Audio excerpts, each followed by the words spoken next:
remember. And I remember this kid telling everybody, "Do you want to see something really cool?" And all the other kids were like, "Yeah, okay." And there was basically maybe about 4 or 5 other kids. We were kind of scared of him because this kid was kind of a bully.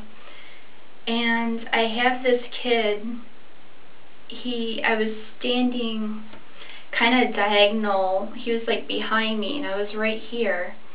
And he actually, since he was behind me and I was the closest person to him, he grabbed me like a half arm around my neck. And he actually took a box cutter in his hand, sliced it right down the back of my coat as hard as he could. And luckily, I felt my coat start to go rip.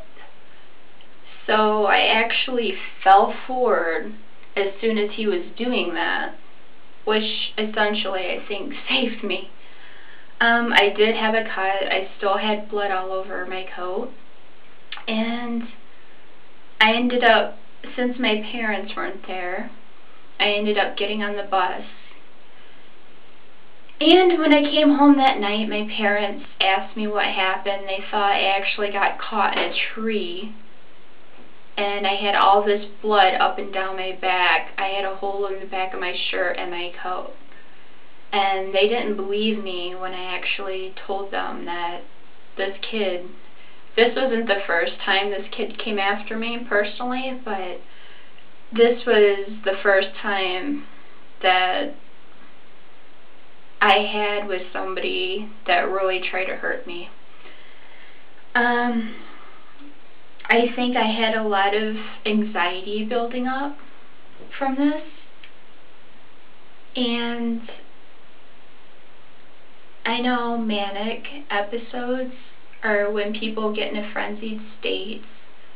It's like the most awful feeling in the world. Suddenly it feels like, for me, I typically get it in crowds where if I'm in a crowd, I have to look and make sure if there's an exit somewhere. I can't go into planes because I'm scared that there's no exit. If I freak out, there's nowhere for me to go. Or if something happens, I'm not going to be able to go anywhere. I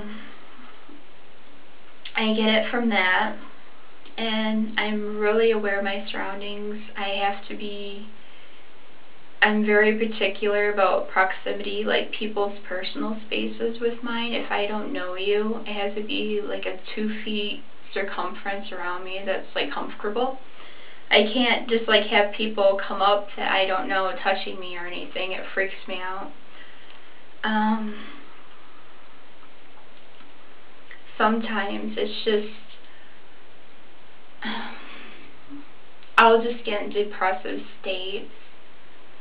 It can be from anything, but typically it takes a big thing for me to get set off, or if it's just a lot of anxiety and stress all at once is typically what will set me off. And I have been going through that lately. I understand some people get it. They want to do something excessive. I've heard from people before that I've known they want to do massive mutilation to themselves. I've heard of people wanting to bite off their fingers, gouge their eyes out, do some sort of amputation to themselves, cut themselves. There's a lot of different ways for people to deal with it, and mine has never manifested in that way before. My friend that had the manic episode, he blacked out for 2 days. He was talking with a different accent. He wasn't himself. I guess, when he woke up, he was very bloody, black and blue, and I guess he beat himself against walls or something. He doesn't even know. But I want people to know you're not alone. There's other people that have this condition. There's a lot of people that have this. even people that seem normal. I mean, it's not, if you have it, it's not that you're unnormal, but there's a lot of people that look normal that deal with this.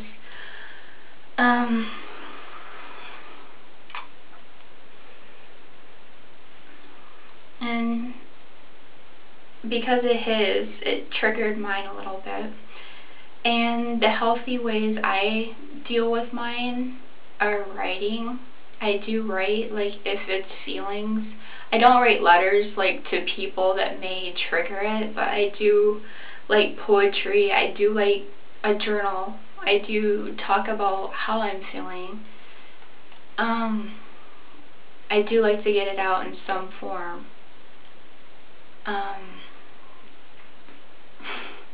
This is for the adults, but I find sometimes self-love, masturbatory, does take out a lot of built-up frustration. And yes, that can help. It's a productive manner. And gosh, I'm trying to think what else. Exercise. Exercise is a great thing. It takes your mind off things for a little bit. It can work out anger, aggression. I just want to say the self-love. You don't have to find a stranger. You don't have to have sex with another person. You can, however, use toys. You can use vibrators. You can use manual, your fingers. You can use a ton of things. It doesn't have to be with another person. It can be all by yourself. Yeah. Manic episodes really suck, but you're not alone. Don't ever think suicide is the only way. That suicide is not the only exit. That's not the only answer to problems. You can talk to people. You can get help. You can talk to family members. You can get professional help. There's groups. You can Google groups. For me personally, I can't talk to people about it. It's like the hardest thing in the world to talk to. Tried that once before, and it doesn't personally work for me. I've tried medication before. There's also psychiatric drugs. I'm not personally poo-pooing psychiatric drugs, but I think of them as a bandage. I don't essentially think of them as something that can, it puts a bandage, it's a small fix. It doesn't work things out in the long term. And I know there's different times of day or night that people may get a little bit manic. For me personally, it's usually late at night when I'm about ready to go to bed. My mind's going 1,000 times a minute and I start thinking about things. Essentially, my brain won't turn off. And sometimes the best thing you can do is just, for me, it sounds really silly, but I started sleeping with my childhood stuffed animal. I have a bear. His name's Barry. And I found him to be better comfort at night if I just have something to hold on to. And it gives me less anxiety because I don't feel so alone. And I just want to say, people out there that have it, please, please, please, please don't think about killing yourself. It's not the end of the world. It's treatable. It might feel like there's no other option, but there is. There's plenty of options. And luckily my friend called to say he's okay. And he was drinking alcohol, which makes the problem a lot worse since it's a depressant. And that was after 2 days of freaking out over him. He's on the other side of the state, so I couldn't have drove out there as much as I wanted to see if he was okay. That's all I have to say. Please, please, please seek help. If you feel like you're going to kill yourself, please don't do it. It's not the answer. life is the answer. There's so many treatment options. And I just want to say, this is my dog. This is Zen. This is my Pomeranian. This is my other pet that I have. And he's an older dog. But you don't get to see him very often on video because he's not usually around. So, other than that, I hope everybody has a good few days. I'll hit you guys up with another video soon. Love, peace, namaste.